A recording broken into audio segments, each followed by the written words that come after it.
আছো? আশা করি সবাই খুব ভালো আছো, আর আমিও খুব ভালো আছি। দেখো আমি একটা কত সুন্দর জায়গায় এসেছি, তোমাদের সবারই হয়তো ভালো লাগে। মায়াপুরে এসেছি, তো বাড়িতে আসলেই আমি এখানে আসি, প্রত্যেক বছরই প্রায় আসি। তো চলো, এখন এসেছি আমি, মা, দিদা, গোলো, আদি আর মাম্মাম এসেছি, টোটো করে এসেছি আসার সময়। তো চলো। তো দেখো মায়াপুর এত সুন্দর একটা জায়গা, একবার না বারবার আসতে ইচ্ছা হয়। আমি তো ছোট থেকে বহুবার মায়াপুরে এসেছি, তো এমনকি বাড়িতে যখন আসি তা প্রত্যেক বছরই ধরতে গেলে আমার আসা হয়। তো মায়াপুরে যারা যারা এসেছো তারা জানো মায়াপুরটা কত সুন্দর। আর এখন তো বিশ্ব মন্দির তৈরি হচ্ছে, ওটা তৈরি হয়ে গেলে তো কোনো কথাই নেই। মন্দিরটা এত সুন্দর, এত নিখুঁত ভাবে তৈরি হচ্ছে, কি বলবো। আমরা যখন অনেক ছোট, অনেকই ছোট ধরতে গেলে, তখন থেকে মন্দিরটা শুরু হওয়া স্টার্ট হয়েছে। তো মায়াপুর আমাদের বাড়ির থেকে অনেকটাই কাছে, আমার কাছেই বললেই চলে। তো আমরা গেছিলাম টোটো করে, টোটোতে যেতে লাগে 20 মিনিট, আর বাস তো সব জায়গায় দাঁড়াতে দাঁড়াতে আসে, তো সেই জন্য বাসে আসতে লাগে 40 মিনিট। তো আমরা যাওয়ার সময় টোটোতে করে গেছিলাম, আমি, মা, দিদা আর কাকার ছেলে, মেয়ে আর মাম্মাম। তো আমার বাবুর যাওয়ার কথা ছিল, যায়নি, আর আমার ভাইয়েরও যাওয়ার কথা ছিল, ওরা যায়নি। তো সেদিন আমাদের দোকান বন্ধ ছিল, তো সেই কারণে গেছিলো। এমনিতে তো মা কোথাও যায় না, তো আর মেনলি আরতি দেখার জন্য। মা কখনো আরতি দেখেনি। তো আমাদের এখানে যাওয়ার বাস আছে, ফেরার বাস 8টার পরে আর নেই। তো আরতি তো শেষ হতে হতে প্রায় 8টা বেজে যায়। তো ফেরার ঝামেলার জন্য আরতি কখনো সেভাবে দেখা হয়নি। তো আমি গেছিলাম একবার বরের সাথে বাইকে করে, তো তখন আরতি দেখেছিলাম, আর ওরা আরতি দেখেনি, সেই জন্য মেনলি যাওয়া। বিকেলবেলা আমরা গেছিলাম, পৌঁছেছিলাম মনে হয় 4টের সময়, আর আরতি দেখবো বলেই গেছিলাম। তো টোটো করে গেছি। তো দেখো মাম্মাম এখানে এসে কত খুশি, ঝর্ণা দেখে ঠেকে, কি বলবো, ওর খুশিতে আর ধরছে না। ও বলছে রোজ আসবে। তো ওখানে গিয়ে, বাড়ির থেকে গিয়ে বলে গেছে, ওকে নিয়ে গেছিলাম যে ওখানে তোমাকে হাতি দেখাবো। তো ওখানে সত্যি অনেক হাতি আছে একটা জায়গায়, কিন্তু ওটা অনেকটা দূর, অনেকটা হাঁটতে হয়। তো দেখো আমরা এখানে দাঁড়িয়ে ফটো তুলছি, আর মাম্মাম তো বায়না করে যাচ্ছে হাতি দেখবো, হাতি দেখবো। তো আমি কটা রিলস বানাচ্ছিলাম, আর ওরা ওদিকে অনেকটা দূর চলে গেছে, তো আমি সেখানে দৌড়ে দৌড়ে যাচ্ছি। তো ও তো হাতি দেখবো বায়না করেই যাচ্ছে। তো দেখা যাক, অবশেষে হাতি সত্যিই দেখা গেছিলো। ভাগ্যটা এত ভালো, মাম্মামের মনের আশা পূরণ হয়েছে। ও হাতি দেখার জন্য বায়না করছিল, হঠাৎ দেখছি দুটো হাতি মাঝখানে রাস্তার মধ্যে চলে এসছে। তো দেখো আমাদের নতুন মন্দির, ওখানে যে নতুন মন্দিরটা আছে না, ওখানে এখন অনেক লোক দেখছি ওখানে আছে। ওখানে নাকি 50 টাকা টিকিট করেছে, মন্দিরটা কমপ্লিট হয়নি, তো ওখানে নাকি ঢোকা যায় টিকিট দিয়ে। তো কি ওখানে দেখবো, এখনও তো কমপ্লিট হয়নি, সেইটা অবাক হয়ে দেখছিলাম যে এখনও মন্দিরটা কমপ্লিট হয়নি, অথচ এখানে টিকিট করে দিয়েছে ঢোকার জন্য। তো তাই দেখছিলাম আর কি। তো এই যে হাঁটছি, এখন মায়াপুরটা একটুখানি ঘুরলাম। আরতি তো শুরু হবে 6:30 থেকে, তার আগে মাম্মামকে খাওয়াতে হবে। মাম্মাম তো ওখানে গিয়ে কিছু খাবে না, ওর জন্য বাড়ির থেকে ম্যাগি করে নিয়ে গেছি। তো ভাবছি ওখানে আর একটা ঝর্ণা আছে, সেই ঝর্ণার সামনে নিয়ে গিয়ে ওকে খাওয়াবো। তো সেদিন এত গরম ছিল কি বলবো, গরমে পুরো ঘেমে ঠেমে আমার তিলক টিপ সব উঠে গেছে। তো সেখানে দেখছি নতুন নতুন কত কিছু হয়েছে, আগে কত কিছু ছিল না। তো মাম্মাম যেটা দেখছে সেখানেই বলছে এখানে চলো, ওখানে চলো, সেখানে চলো। তো দিদা বলছে মায়াপুরটা কত পাল্টে গেছে, আগে পুরো অন্যরকম ছিল, ময়ূর ঠয়ূর সবসময় সব জায়গায় ঘুরে বেড়াতো। দেখো কতটা কমপ্লিট হয়ে গেছে, ওপরটা প্রায় কমপ্লিট হয়েই গেছে। তো আমরা ওই দিক থেকে ঢুকেছি। আগে মায়াপুরে ঢোকার মেন গেট যেটা ছিল, এখন আর সেটা নেই, এখন অন্য একটা গেট, তো সেই গেট দিয়ে ঢুকেছি। তো আমরা পুরো মায়াপুরটাকে ঘুরছি। তো ঘুরে ফিরে একটা জায়গায় যাব, সেখানে মাম্মামকে খাওয়াবো, দেন আমরা আরতি দেখতে যাব। আর এখানে মায়াপুরে কত বড় বড় কদম গাছ, কি মোটা মোটা বড় বড় কদম গাছগুলো, যখন ফুল ফোটে না, কদম ফুলের সিজন যখন থাকে, কি ভাল লাগে গন্ধে পুরো সব জায়গায়। আর মাম্মাম তো ওদের আদিকে আর ওর মামাকে আর মাসিকে পেলে ওদের সাথে যে এত দুষ্টুমি করে ওদের সাথে সারাক্ষণ দুষ্টুমি, যে দেখো ও যেতে চাইছে না, দাঁড়িয়ে পড়ছে যেখানে সেখানে।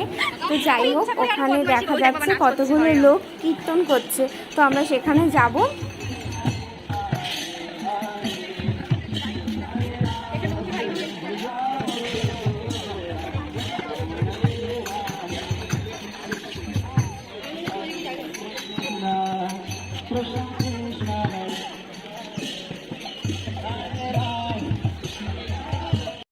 দেখো আমরা আর একটা ঝর্ণার সামনে চলে এসেছি। এখানে একটা পুকুর আছে, এই পুকুরে অনেক ধরনের মাছ থাকতো আগে, অনেক লাল লাল মানে অনেক বিভিন্ন কালারের মাছ থাকতো, কালারিং মাছ। আর এই পুকুরটাতে না রাত্রেবেলা কি সুন্দর লাইটিং থাকে, খুব ভালো লাগে দেখতে। তো এখানে আমরা এসেছি মাম্মামকে খাওয়াবো বলে, এখানে গাছতলায় বসবো, বসে মাম্মামকে ম্যাগিটা খাওয়াবো, তারপরে আরতির জন্য যাব। তাড়াহুড়ো করছি, অনেকটা 6টা বাজতে যায়, প্রায় 6:30 থেকে আরতি শুরু হয়। তো দেখো মায়ের হাতে যে বাস্কেটটা দেখতে পাচ্ছ, ওর মধ্যে আমাদের গপু সোনা আছে। তো আমরা আগের বার যখন মায়াপুর গেছিলাম তখনও গপুকে নিয়ে গেছি। ও বাচ্চা মানুষ, বাড়িতে একা একা থেকে কি করবে, ওকেও একটু ঘুরতে নিয়ে যায়, ওরও বেশ আরতি দেখা হবে, ওর ভালোও লাগবে। তো গপুকেও আমরা নিয়ে গেছি। আর মাম্মাম দেখো হাতি দেখার জন্য ঝামেলা শুরু করে দিয়েছে। তো হঠাৎই মানে কতটা লাকি আমরা, হঠাৎ দেখছি ওই দেখো হাতি আসছে, মানে হাতিটা দেখে তো মাম্মামের আর হাসি ধরে না, কি খুশি। তো ফাইনালি হাতিটা দেখতে পেয়েছি, না নয়তো মানে সারা রাস্তা জ্বালাতো, মানে হাতি দেখা তো হতোই না, জ্বালাতন শুরু করতো। তো ফাইনালি হাতিটা দেখতে পেয়েছি। আমি এই ফার্স্ট টাইম মায়াপুরে, আমিও ফার্স্ট টাইম হাতি দেখলাম। এমনি দেখি যে মানে বলে সবাই মায়াপুরে হাতি থাকে, কিন্তু আমি ফার্স্ট টাইম দেখলাম।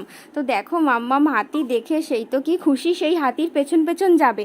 আর এদিকে তো ওদিকে আরতির সময় হয়ে যাচ্ছে, ওখানে ফোন রাখতে হবে, জুতো রাখতে হবে, সে হাতির পেছন পেছন যাবে।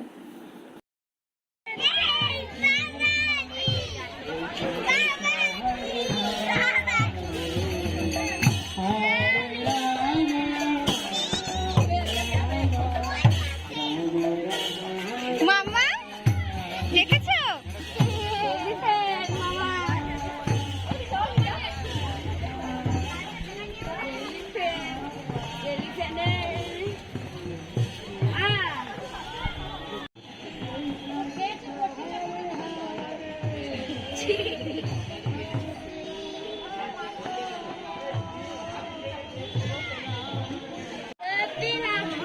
ওমা, ওর মনের আশা পূরণ হলো।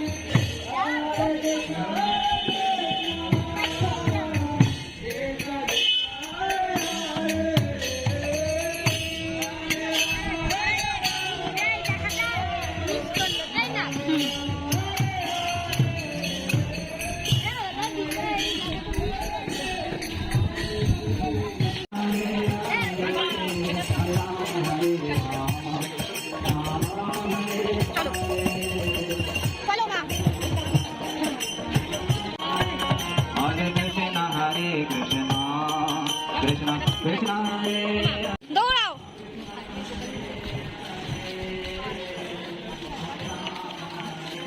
সামনে তাকিয়ে এক হাতটা নিয়ে দেখুন, একটা হাত পিছে থাকে আর একটা হাত কেমন করে দৌড়াবে। তো তোমাদের কি বলবো, যারা মায়াপুরে এসছো তারাই একমাত্র এই কথাটা জানো, মানে মায়াপুরের কোথাও এক ফোঁটা হাওয়া না থাকলেও এই মেন মন্দিরের সামনে সারাক্ষণ হাওয়া থাকে, খুব সুন্দর হাওয়া থাকে, অথচ কোথাও হাওয়া নেই। এটা ভগবানের একটা নীলা ছাড়া আর কী বা হতে পারে বলো। তো দেখো আমরা জুতো ফুটো ফোন রেখে চলে এসেছি, এখন মন্দিরে ঢুকবো। আর এই দেখো মানে আরতি দেখে বেরিয়ে আমার কি অবস্থা, মানে ভেতরে এত গরম না কি বলবো, আমার তিলক ফিলক সব মানে তিলক টিপ সব মুছে গেছে ঘেমে।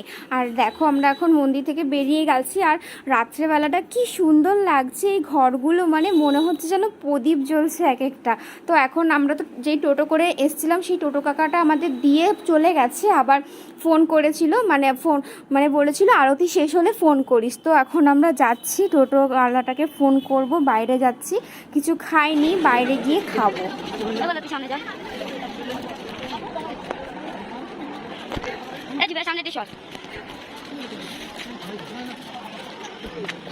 এখনো চলছে না, শাড়ি রাস্তায় পড়ে যাচ্ছে, খালি ফাঁকা ফাঁকা কথা বলবে। শাড়ি কিভাবে পড়েছিস, শাড়ি তো রাস্তায় পড়ে যাচ্ছে, শাড়িটা নিচু হয়ে গেছে, এত পাকা, ওর দাঁত ফেলে দেবো। দেখো কি পাচ্ছে আরে ভাই,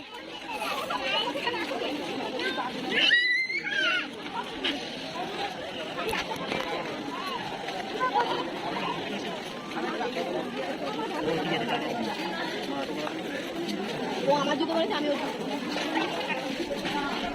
আবার কি এই যে আমাদের কুটুলাল দেখছে মায়ের কাছে ফটো খাও আমি চটপটি খাবো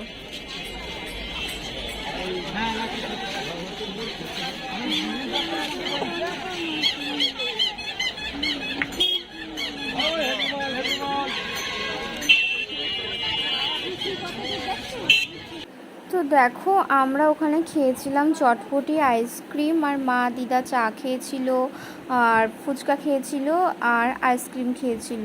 আর এখন কি বলো তো, মায়াপুরটা পুরো পাল্টে গেছে। মায়াপুরটা আগে যেরকম ছিল এখন একদমই সেরকম নেই।